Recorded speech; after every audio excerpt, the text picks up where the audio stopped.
That specific kind of dread you get when you look at a fixed deposit renewal notice. Oh, I know it well. It's so weird, right? Because technically the numbers went up. You put in 100,000, now you have 108,000. You should be happy. But you're not. I'm definitely not, because I go to the supermarket, I look at the price of milk powder or rice or even just a tuk-tuk ride, and I realize my extra money actually buys less than it did a year ago. It feels like I'm running on a treadmill, just sweating, but someone keeps cranking up the speed, so I'm actually moving backward. That is the perfect analogy. And honestly, it's the most valid frustration in personal finance right now. Yeah. What you're describing isn't just bad luck. No. It's the silent erosion of your wealth. You think you're safe, but you're losing power. Exactly. And that is why we are doing this deep dive today. We are looking at a solution that, well, everyone in Sri Lanka knows about. We see it on the news, we see the ticker tape, but most of us, including me, are kind of terrified of it. The Colombo Stock Exchange, the CSE. We're diving right in. It's a massive topic. And frankly, with the economic context we're in, understanding the share market isn't really a luxury anymore. It's becoming a necessity if you want to preserve what you earn. So here's the mission for today. We have a stack of guides, expert analysis, and how-to documents on investing in Sri Lanka. We're going to demystify this thing. Correct. We want to take it from being this scary, Wolf of Wall Street shouting on the phone kind of chaos, and turn it into what it actually is, a tool. And we're going to look at the mechanics, the specific sectors, like why you might buy a bank share versus a hotel share, and my favorite part, the psychology of why we lose money when we panic. I'm going to be honest with you right up front. I'm the learner here. Okay. I'm the skeptic. I've always felt like the stock market is a casino where the house always wins, and I'm just the guy buying the drinks. So I'm going to be asking the dumb questions today. Please do. The dumb questions are usually the ones that save you the most money. My job is to keep us grounded in the logic, not the hype. Okay, let's start with the enemy. We talked about that sinking feeling. Why is the money under my mattress, or even in a standard savings account, losing its mojo? The enemy is inflation. Plain and simple. The word we all love to hate. Right. Think of it this way. If inflation in Sri Lanka is running at, say, 12%, and your bank is giving you 8% interest, what's happened? I'm losing. You are mathematically guaranteeing a loss of 4% in purchasing power. You have more rupees, but those rupees are weaker. That is just depressing. It's like filling a bucket with water, but there's a hole in the bottom that's bigger than the hose. It is. So how does the share market plug the hole? Why is buying a share different from lending money to the bank? This is the fundamental shift in mindset. When you put money in a bank, you are a lender. You lend them your cash, they pay you a fixed rate. Right. But when you buy a share, you are an owner. Okay, I own a tiny slice of the company. Yes. And think about what a real business does during inflation. Let's say you own a piece of a bakery company. The price of wheat goes up, the price of electricity goes up. Okay. Inflation is hitting them. What does the bakery do? They raise the price of the bun. Exactly. They pass that cost on, they raise prices, they expand operations. Because the business is a living, breathing engine. It adapts. And as their revenue grows to match inflation, the value of your ownership stake, your share price, tends to grow right along with it. So the business is fighting the inflation battle for me. Precisely. That is why equities are called an inflation hedge. They preserve the real value of your wealth because they're tied to the actual economy, not just a fixed promise on a piece of paper. Okay, I get the theory. The bakery raises prices, my share value goes up. But let's get practical. How do I actually get paid? Is it just waiting for the price to go up and selling it? Because that feels a bit like gambling, just hoping it goes up. That's a common misconception. There are actually two engines of wealth here. The first is what you just said, capital appreciation. You buy at 100, it goes to 150. That's growth. Right. But the second engine is arguably more important for a lot of Sri Lankan investors, dividends. Right. Dividends. I hear this word thrown around all the time. Is that like a bonus? It's not a bonus. Yeah. It's your share of the profit.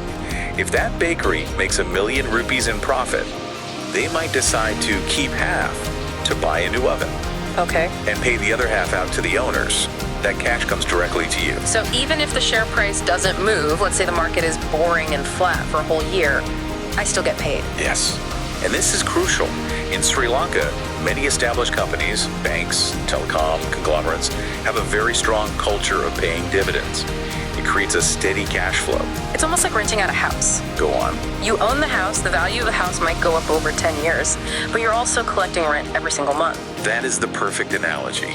The share price is the house value. The dividend is the rent. And historically, if you combine the two capital gains plus dividends equities, beat almost every other asset class over the long term. Here's where the magic happens, right? Compounding. Oh, absolutely. This is the eighth wonder of the world.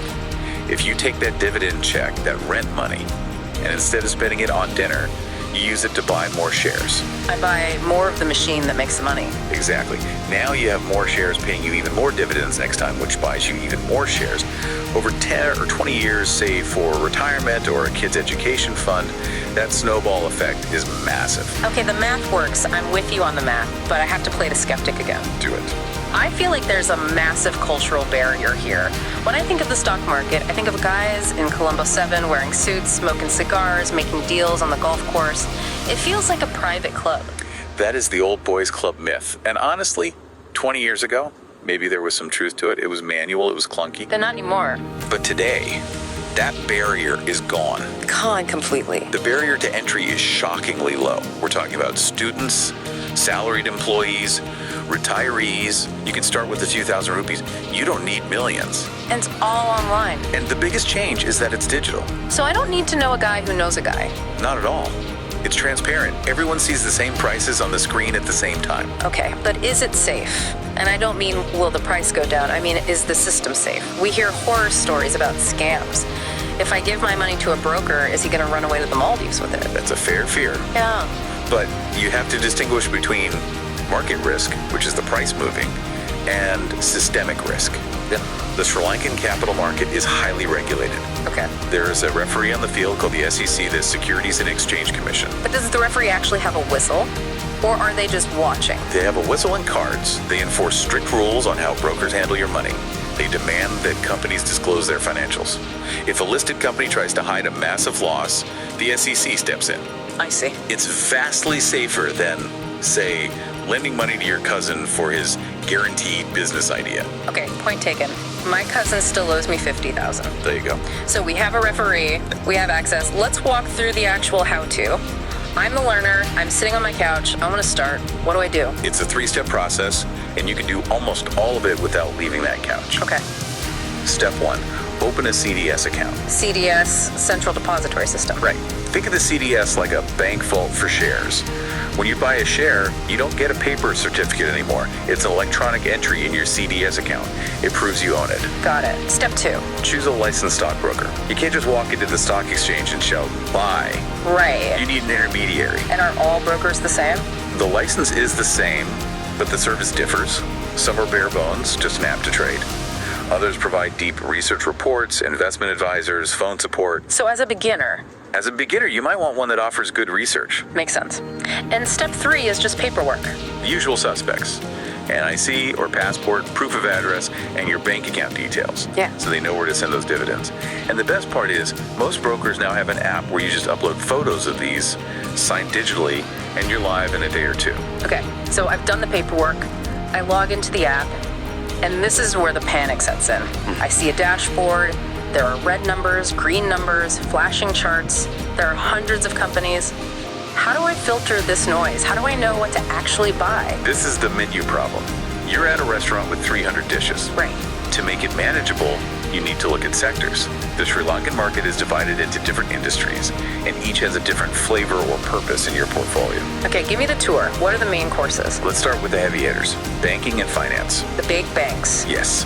In Sri Lanka, the banking sector is often considered the backbone. They usually have very stable earnings and a strong history of paying dividends. So stability. If you want steady income and relative safety, you look at banks. Okay, so banks are my meat and potatoes. Solid. What's next? Tourism and leisure. It's a totally different play. This is betting on the country's recovery.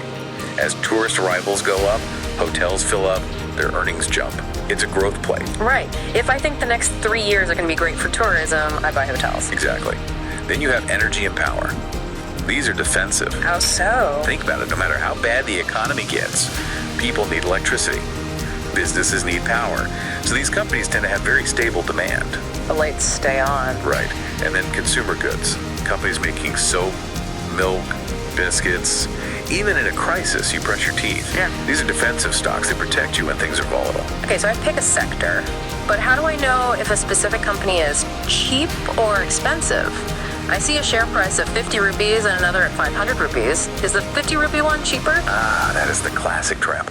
A 50 rupee share can be expensive, and a 500 rupee share can be cheap. Ow. The price tag tells you nothing about value. Okay, you're confusing me. Explain. You need a tool to measure value. The most common one is the PE ratio, price to earnings. I see this in the research reports. PE, what does it actually mean? Think of it like this. The PE ratio is the number of years it would take for the company to earn back the money you paid for the share, assuming profits stay the same. Oh, that's a great way to put it. So if a company has a PE of 5, you are paying 5 rupees for every 1 rupee of profit.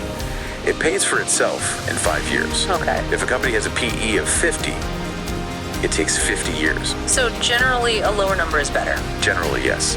For a beginner, looking for lower PE ratios, often called undervalued stocks, is a safer bet than chasing high-flying companies with massive PE ratios that might crash. Okay, so I'm looking for low PE, good dividends, steady sectors, but I still have this fear. What if I pick the one bank that fails? Or the one hotel that burns down? That is a real risk, and the solution is the most important word in investing: diversification. Don't put all your eggs in one basket. Exactly. But let's use a better analogy. Let's talk about pizza. I'm listening. Imagine your portfolio is a pizza. If you order a pizza that is 100% covered in anchovies, and then you realize you hate anchovies or the anchovies are bad, Peter's ruined, your dinner is ruined, you go hungry. and I'm sad. Right. But if you order a pizza where one slice is anchovies banking, one slice is chicken, power, one slice is veggies, consumer goods, and one slice is pineapple. Tourism. Pineapple on pizza. Controversial, but go on. If the anchovies are bad, you still have 75% of a great pizza. One bad ingredient doesn't ruin the meal. The source material actually suggests a sample recipe for this. What's the recommended mix? It suggests something like 30% in energy, 15% in healthcare, because we're getting older, and 15% in cash. Wait, hold on. Why cash? I thought cash was losing value. Why would I keep cash in my investment account? Because the market goes up and down. When the market crashes, and it will crash, corrections happen, Yeah. you want to be the person with cash in hand to buy those great companies when they are on sale. Cash is your ammunition for opportunity. That is smart. It's not doing nothing, it's waiting to strike. Exactly. Are there any other tactical rules? Like, how do I stop myself from losing everything if I pick wrong? Yes. The stop loss. It's a rule you make with yourself. If this stock drops 10%, I sell. No questions asked. You cut the limb to save the body. It prevents a small scratch from becoming a fatal wound. And the other rule is, start small. Don't bet your life savings on day one.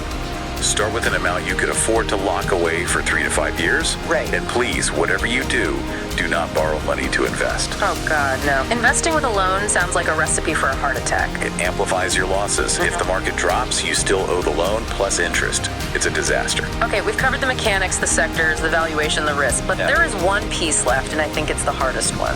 The brain. The brain. Psychology, I feel like the math is easy: buy low PE, get dividends, but the emotions. When I see the market dropping, I want to panic sell. When I see it going up, I want to jump in. FOMO. Fear of missing out. Exactly. How do we fix our brains? You have to identify the psychological traps. The guides highlight 4 big ones, but there is one specific to Sri Lanka that we need to talk about. Rumors. The uncle network. Exactly.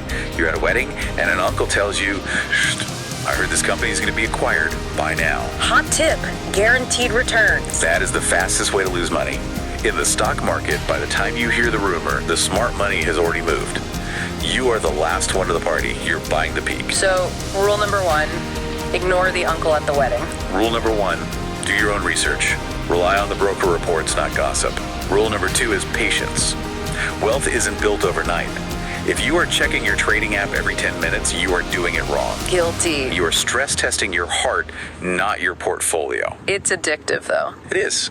Yeah. But you have to zoom out. Look at the 5-year chart, not the 5-minute chart, and that leads to the golden rule mentioned in the source material.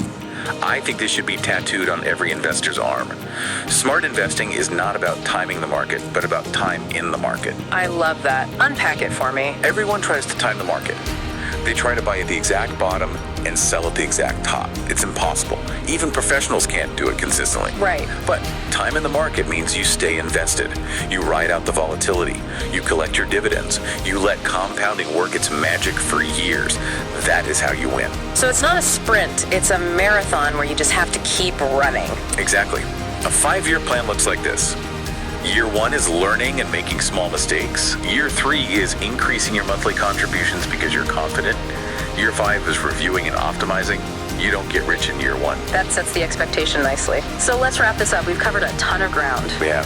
To summarize, the Colombo Stock Exchange isn't a casino. It's a tool to beat inflation because you own real businesses that can raise prices. It's accessible digital, regulated, and cheap to enter. But success isn't about picking a lottery ticket. No. Success is about looking at the menu banking, tourism power, and building a balanced pizza. It's about checking the price, that PE ratio, so you don't overpay. And it's about having the discipline to ignore the rumors and stay in the game for the long haul. So for the listener sitting on the fence, here is your checklist. If you're thinking I should do this, stop thinking and start doing the admin. Just do it. Open the CDS account. It takes 10 minutes, choose a broker, look at the sectors. And remember, you don't have to get it perfect on day 1. You just have to start. I want to leave everyone with a thought to mull over. We talk a lot about the Sri Lankan economy. The economy is recovering, tourism is booming, exports are up. We watch it on the news like spectators at a cricket match. Right. We cheer, but we don't play. But the share market is the primary way for you as an individual to actually get on the field.